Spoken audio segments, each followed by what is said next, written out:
Oi, eu sou a Renata Delgado e hoje eu tenho uma mensagem para vocês. O tema da mensagem é: você é salvo realmente? Eu vou iniciar essa mensagem em 1 Coríntios 11:28, que diz assim: examine-se, pois, o homem a si mesmo, e assim coma deste pão e beba deste cálice. Esse versículo ele é muito utilizado geralmente na igreja, onde o corpo de Cristo ele participa daquele evento que é a Santa Ceia do Senhor, que é refletir sobre os seus erros, pedir perdão a Deus sobre os seus pecados, né? Para que a gente tenha parte no corpo de Cristo, através do consumo também do pão e do suco de uva, que representa o sangue e o corpo de Cristo.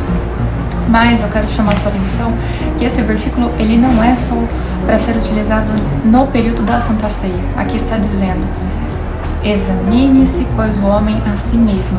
É para nós nos examinarmos a nós mesmos, os nossos comportamentos. Prosseguindo aqui, em Mateus 7,14 diz assim: e porque estreita é a porta e apertado o caminho que leva à vida, e poucos há o que encontrem. A porta é estreita e é poucos que encontram. Essa porta é Jesus Cristo. Jesus Cristo, ele é o meio por qual nós somos salvos, porque o homem estava separado de Deus. E Deus abriu mão do seu único filho para que ele se fizesse carne e sofresse por todos os nossos pecados, para que tivesse uma reconciliação com Deus. E através da vida de Jesus Cristo, esse sacrifício que ele fez em cruz, é que nós temos direito à salvação, essa reconciliação com o Pai, porque ele era muito santo. Continuando. E porque estreita é a porta e apertado o caminho que leva à vida. Quando nós passamos pela porta, que é Jesus Cristo, nós temos o caminho. Quando você passa pela porta, você tem o caminho, você segue, você não fica parado na porta. Ou você entra ou você sai daquele ambiente. E a porta é a divisão, que é Jesus. Quando Jesus entra na sua vida através da salvação, você permanece no caminho que é a salvação. A minha gata tá fazendo bagunça aqui, esse barulho. Continuando, assim que se alguém está em Cristo, nova criatura é, e as coisas velhas já passaram, eis que tudo se fez novo. Quando nós estamos em Cristo, ele está fazendo aquela comparação. Nova criatura, ou seja, não é mais antiga. Nova Renata. Quando você está em Cristo, você precisa fazer essa avaliação. A Renata antigamente e a Renata hoje, depois que eu conheço Cristo. Tem diferença? Tem diferença no comportamento da Renata? Nas ações, nas atitudes? Como que era a Renata antes, como que era depois?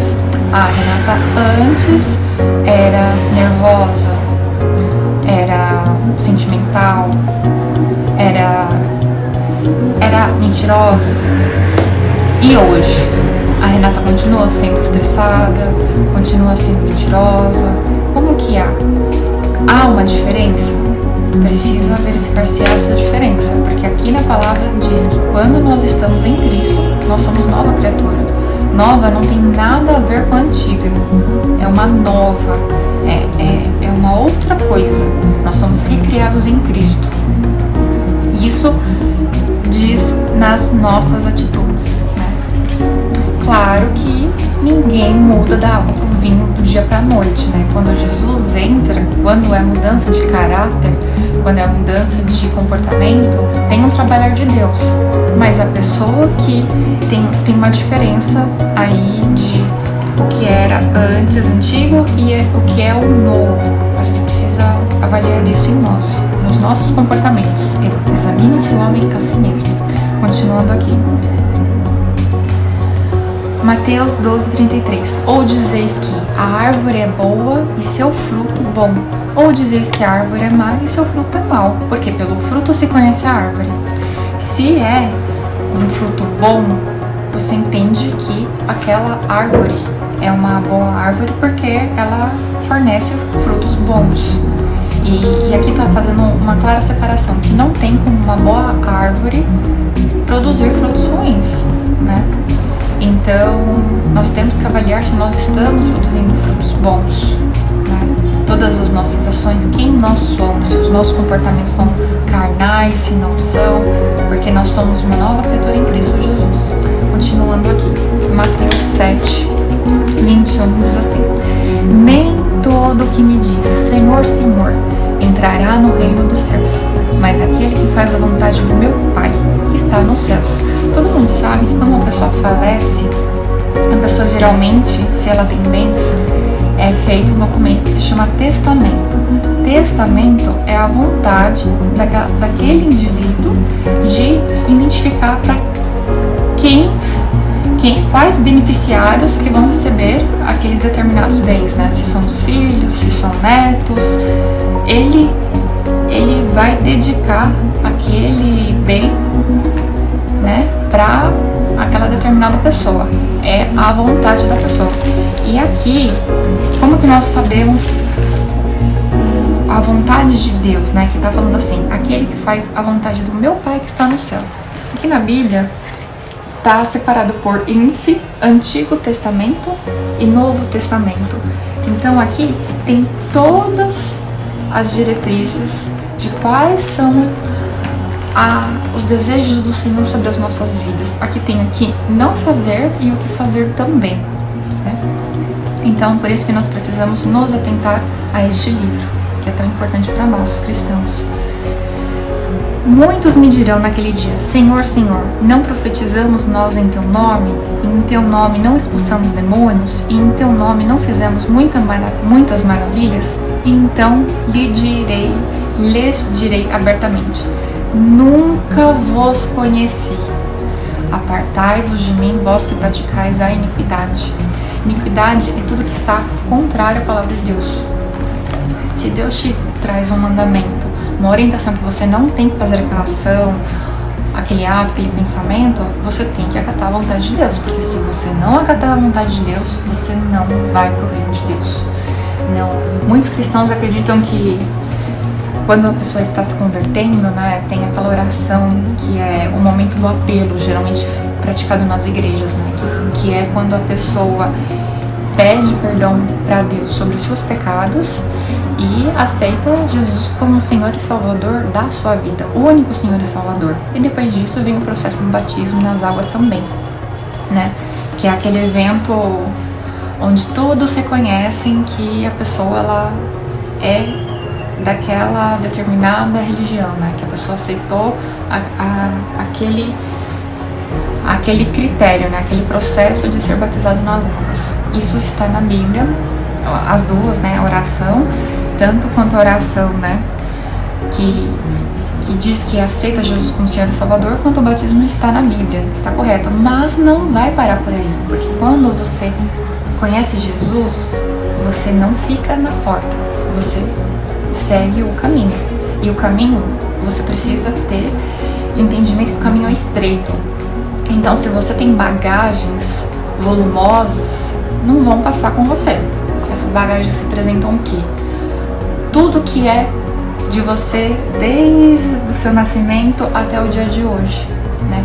Tudo que você traz consigo de comportamento, de pensamentos, conceitos, tudo. Mágoas, tudo que você tenha com você são essas bagagens, e você precisa abrir mão dessas bagagens ruins para que você consiga prosseguir nesse caminho, porque senão você não vai passar. Seguindo aqui, ele fala: nunca vos conheci, apartai-vos de mim, vós que praticai a iniquidade. Essas pessoas expulsaram demônios, elas fizeram o que Deus estava orientando na Bíblia, né? Mas elas não seguiram com totalidade o que Deus quer para nós, o que Ele quer para você. Ele quer que você pare de mentir? Então você vai parar de mentir se você quiser morar com Ele na eternidade. Senão, você pode ficar aí com a sua velha criatura, fazendo o que você quiser, que você não vai pro reino de Deus. Continuando. O último versículo que está em 1 Coríntios 6, do 9 ao 10, diz assim: essa é uma lista bem enfática de itens importantes que, se você viver nessa prática e não se arrepender e não mudar dessa prática, você não vai para o reino de Deus. Diz assim: Não sabeis que os injustos não vão herdar o reino de Deus? Isso é uma pergunta, você não sabe? Aí ele fala, não erreis, ou seja, não se engane. Aí vem 2 pontos. Nem os indevassos, nem os idólatras. Idolatria aqui, eu gostaria de esclarecer que idolatria não é só, eu idolatro aquele ator da novela, aquela pessoa, aquele jogador de futebol, ou meu time.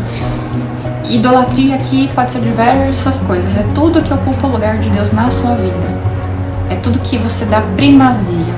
Isso pode ser a cargo, pode ser a bens materiais, pode ser o seu dinheiro, pode ser a pessoas, se você idolatra seu filho, se você idolatra seu esposo, sua esposa, se você idolatra alguém da liderança da sua igreja, se você idolatra um político, se você idolatra uma comida. Tudo que é idolatria é tudo que ocupa o primeiro lugar na sua vida, né? Que tira o lugar de Deus na sua vida. Seguindo aqui. Nem os adúlteros, nem os efeminados, nem os sodomitas, nem os ladrões, nem os avarentos, nem os bêbados, nem os maldizentes. Maldizentes aqui é quem fala mal do seu próximo, tá? É fofoca. Nem os roubadores herdarão o reino de Deus. Essa é uma lista que a gente tem que colar assim na parede e verificar se a gente está seguindo algum desses itens, porque às vezes a gente segue e a gente nem se dá conta. É importante que a gente se arrependa e peça que Deus nos ajude, porque uma coisa é você viver no pecado e outra coisa é você pecar, né? Quando você conhece Jesus, você não vive mais em pecado. Você procura andar em santidade de acordo com a palavra de Deus, aquilo que Ele te traz à luz do entendimento através da sua palavra. Então é isso, meus amigos.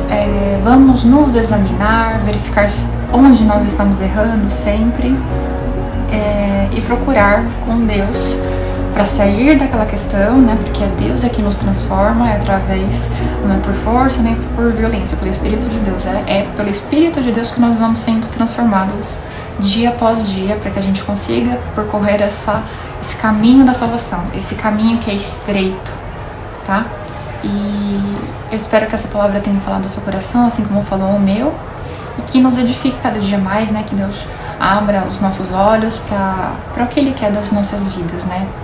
Porque se nós praticarmos tudo que está aqui, tudo que Ele tem nos ensinado, nós vamos morar com Deus, né? Nós vamos morar com o nosso Pai, que nós o aceitamos como Senhor e Salvador da nossa vida. Mas depende de nós fazermos a nossa parte, né? Que é andar no caminho que é estreito e apertado, para que a gente esteja ali com o nosso Deus no momento oportuno, tá bom? Que Deus abençoe e fale mais no nosso coração. E até o próximo vídeo. Que Deus abençoe vocês em nome de Jesus.